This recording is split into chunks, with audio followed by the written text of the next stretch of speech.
BJP 청원만 만난 ngasidagi thupchangré maramdi asok kuina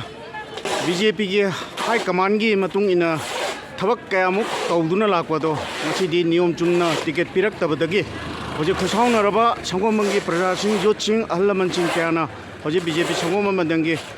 signboard thugaiba signboard thudekpa loinana hoje BJP gi lairiba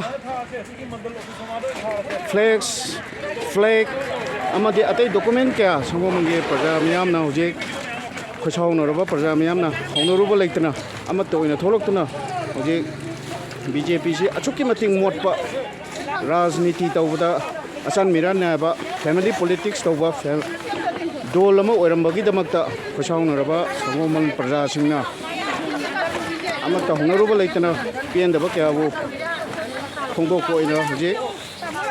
BJP sangomman mandang office mamangda mai thanaba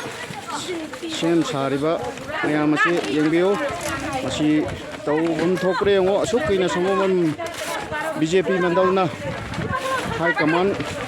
state ki high command amadi national ki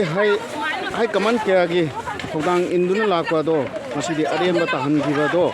masidi khosaunaraba praja miyamna amata oina tholoktuna mayam punama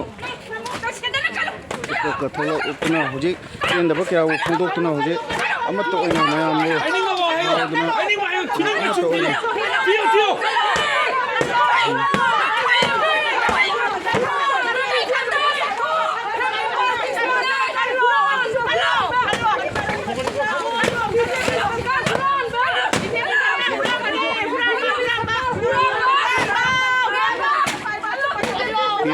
ado asidi phondong rele aje sangomman kenda mai hongna cha ku ki phibam dala ay hoje